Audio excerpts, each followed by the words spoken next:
Hi, I am Nidali Rahman. I am a teacher, motivational speaker. Apart from that, I am an actor. मैं आपको पढ़ाने जा रहा हूँ क्लास सेवेंथ का चैप्टर नंबर 15 है और ये पेज नंबर 2 है। पेज नंबर 1 मैंने पहले पढ़ा दिया है। आप आई बटन पे या डिस्क्रिप्शन में जा कर के देख सकते हो या चैनल पे विजिट करके देख सकते हो। इसमें आपको पढ़ना है परिमाप और क्षेत्रफल, पेरीमीटर एंड एरिया। तो बात करें हम पॉइंट की, तो पॉइंट पहला में है त्रिभुज मतलब ट्रायंगल। 3 सरल रेखाओं से घिरे क्षेत्र को हम कहते क्या हैं? त्रिभुज कहते हैं। अब देखिए आपको जो ये फिगर दिख रहा है, एक ये है पहला भुजा, दूसरा भुजा और ये तीसरा भुजा। तो 3 सरल रेखाएं हैं जिससे ये घिरा हुआ है, इसको त्रिभुज कहते हैं हम। अब यहाँ पे जो ऐसे दिख रहा है आपको, ये लंब है। इसका लंब उसको कहा जाता है जब वहाँ पे 90 डिग्री एंगल बनता है। तो यहाँ पे 90 डिग्री एंगल बन रहा है और ये लंब है इसका। अब चलिए फॉर्मूला की बात करें हम, तो त्रिभुज का क्षेत्रफल क्या होगा?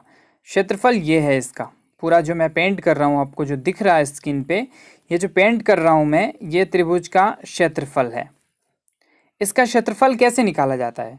तो 1/2 आधार गुने ऊंचाई अगर मैं करता हूं तो आपको क्षेत्रफल मिल जाएगा। यहाँ पे 1/2 b इंटू एच भी लिख सकते हो, 1/2 b इंटू एच भी लिख सकते हो, बेस इंटू हाइट। अब त्रिभुज की परिमाप क्या होती है? परिमाप के बारे में देखें ज़रा। तो परिमाप किसको कहा जाता है? यहाँ से ये जो लेंथ है, ये लेंथ और ये लेंथ, इन तीनों लेंथ को मिलाकर जो बनता है उसको परिमाप कहते हैं। तो यहाँ से यहाँ तक a लिखा हुआ है, फिर यहाँ पे b, फिर यहाँ पे c। तो a plus b plus c, तीनों भुजाओं का योग, तीनों को जब जोड़ दिया जाएगा तो वहाँ पे क्या बनेगा? परिमाप बनेगा। तो ये हो गया त्रिभुज की परिमाप। नेक्स्ट पॉइंट में है क्या? समांतर चतुर्भुज। अब समांतर चतुर्भुज किसको कहा जाता है? ये सब पॉइंट त्रिभुज, चतुर्भुज, समांतर चतुर्भुज, इन सब को क्लियर करके रखो, आप फॉर्मूले को याद करके रखो, क्योंकि आगे वाले आप क्लास जो पढ़ने जाओगे उस क्लास में इन सब चीज़ों की बहुत ज़्यादा ज़रूरत पड़ने वाली है और इस क्लास में भी पड़ेगी। आगे देखिए आपका समांतर चतुर्भुज में क्या है। यदि किसी चतुर्भुज की सम्मुख भुजाएं आपस में समान हो परंतु विकर्णों की लंबाई समान न हो तो उसे समांतर चतुर्भुज कहा जाता है।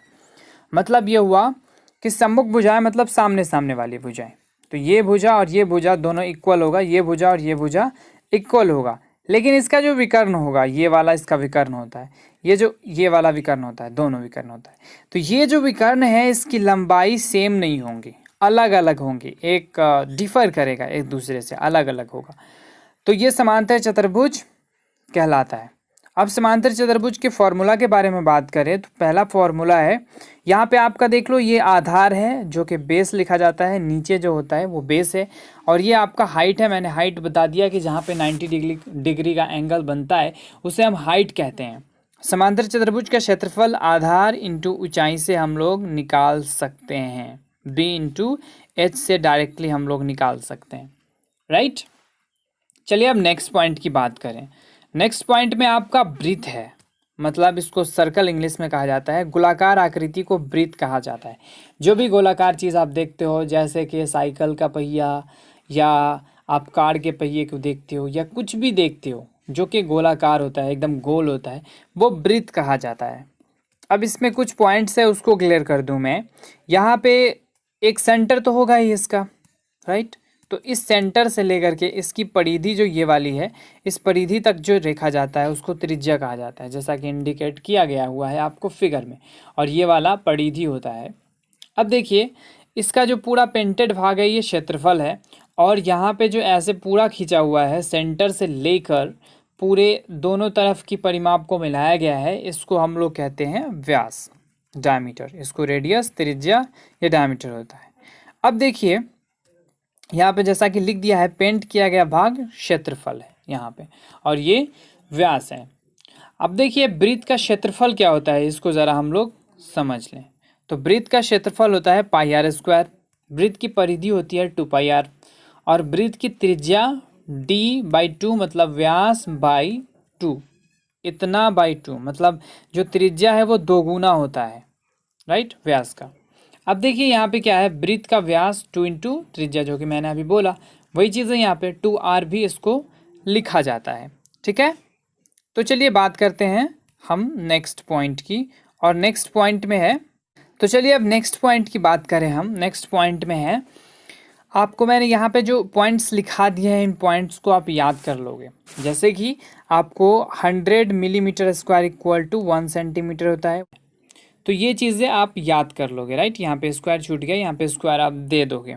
ये थ्योरी जो था आपका चैप्टर नंबर 15 का, आपका एंड हो गया ये थ्योरी। आपको नीचे दिख रहा होगा 100 हेक्टोमीटर, आपको दिख रहा होगा यहाँ पे 100 hectometre equal to 1 kilometre square होता है, और यहाँ पे 100 decametre square equal to 1 hectometre square होता है। तो इन सब चीज़ों को आप याद कर लोगे, अपने नोट्स में लिख लोगे, ज़रूर क्लियर कर लोगे इसको, राइट है। ये था आपका चैप्टर नंबर 15 का पेज नंबर 2। अब आपका क्लास 7th का ऑल चैप्टर थ्योरी कंप्लीट हो चुका है। आप चैनल पे अगर आपने नहीं पढ़ा है, आप पहली बार इस चैनल पे आए हो, तो चैनल को सब्सक्राइब करो और सारे थ्योरी को पढ़ लो। आपको क्वेश्चंस बनाने में प्रॉब्लम बहुत कम आएगा। वीडियो अच्छा लगा हो लाइक करें, चैनल को सब्सक्राइब करें और बेल आइकन को हिट करना बिल्कुल भी ना भूलें। मैं Nirale Rahman, thank you very much, have a good day.